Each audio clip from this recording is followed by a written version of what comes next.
Hello, hello, hello! Ayan.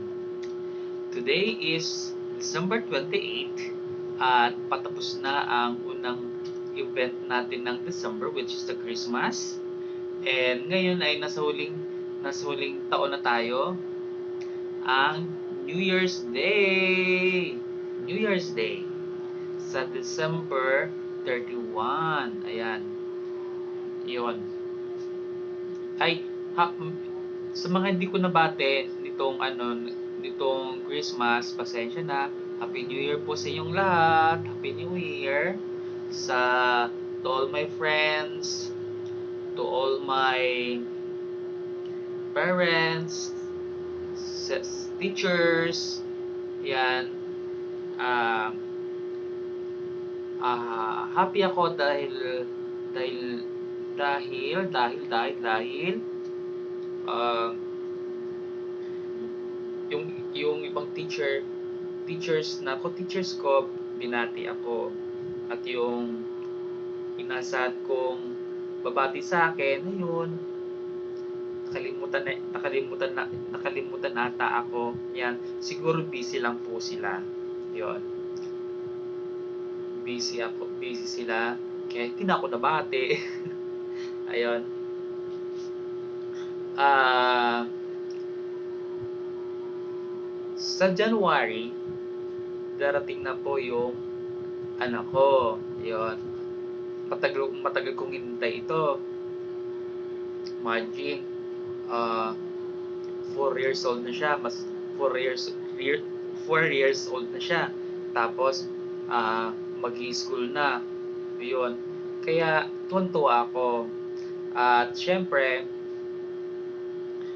ang batang ito ay matagal nang hinintay ko.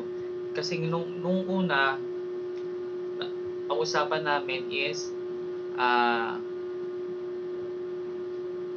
kasi dati ano ngayon, yung walang pasok, yun. Tsaka lockdown, hindi madala dito kasi baby pa yun eh. Hindi madala rito. Ayan. So, yun. So, ngayon, napag-usapan namin na darating na December ay January, sa January 16. Ayun. Natutuwa ako at malaki na yung anak ko. Ayan. At sad to say, ngayon lang dumating. Eto na ako ngayon. Stroke. Ayan. Pero, ayun na siya eh. Pero, pagbubutihin ko yung pagiging tatay, Papa Ricky sa kanya. Ayan. Ayan. So, dalawa na kaming magbablog. Si Kulot. Ayan.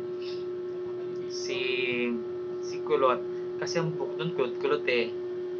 Babae siya. Ayun. Mataba. Bilugang book. Kagaya ko. At very bibo yung batang iyon. Bibo. At saka, minsan nakausap ko sa cellphone, sabi, Papa Ricky, ang daldal ng bata. Papa Ricky, kailan ako pupunta riyan? Ang daldal, sobrang daldal ng bata. Kaya natutuwa ako dahil pupunta siya. Kaso nga lang, ito na ako, stroke na ako. Pero, titingnan ko kung anong magagawa ko pa. And, ayun, sabi ko sa kanya, magbablog tayong dalawa na. Magbablog tayong dalawa. Ayan. Kasi yung batang yun madaldal. At saka nagpa-vlog na rin yun. Yun. At sabi ko, tuturuan ko siya. Ako magtuturo sa'yo sa mga assignments mo. Kasi mag-aaral na. And ako na bahala sa kanya. Ayan. Pagdating sa mga assignments, mga projects sa school, Yan. Natutuwa ako kasi darating na si Angelique dito. Ayun, masayang masaya ako na meron na ako magtutuloy sa mga pangarap ko. Hindi ko man natupad yung pangarap ko, maaring siya sa kanya ko ipapamana yung nalalaman ko. Ayan. Tuturuan ko na. Tuturuan ko na. Ayan. Tsaka happy ako kasi ihahatid na rito sa akin. Ayan. Ihahatid na rito sa akin. Alagaan ko na si Angelique. Ayan. At natutuwa talaga ako na darating na siya. Ayan. Kaya eto, masaya ako. Kahit na wala kaming handa ng Christmas, masaya ako. Kasi wala kaming panghanda eh. Nagluto lang kami ng spaghetti. Walang halong yeah, walang halong karne. Yun. Spaghetti lang. Yun lang para mairaos lang yung Christmas. Yun lang. Wala kasi pera eh. Yun. Ngayon lang ako nagkapera. Ayun. Langanin. So, maganda kami sa December 31. Ayan, hoping na maging masaya ang taon namin. Ayun. At Angelique, na malapit ka nang umuwi kay Papa Ricky ha. Magbablog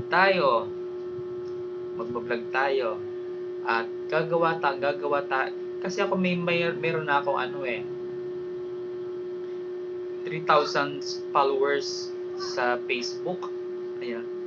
3,000 followers pa lang ako at sisikapin pa ni ni Papa Ricky na dagdagan pa yung mga followers. Yon. And baka kasama na kita. Dalawa na tayong magba-vlog. So excited. Yung talino ng bata. Tingnan ko. Matalino yung bata eh. Mukhang matalino. Mana kay Teacher Ricky. Ubod ng daldal. Ayan. Hindi siya bulol. Madaldal. Kaya, anak, be ready ha. Be ready. Kukulitin ka ng papa mo. Yun. Kaya, sige na po. Magpapaalam na po ako. Bye-bye!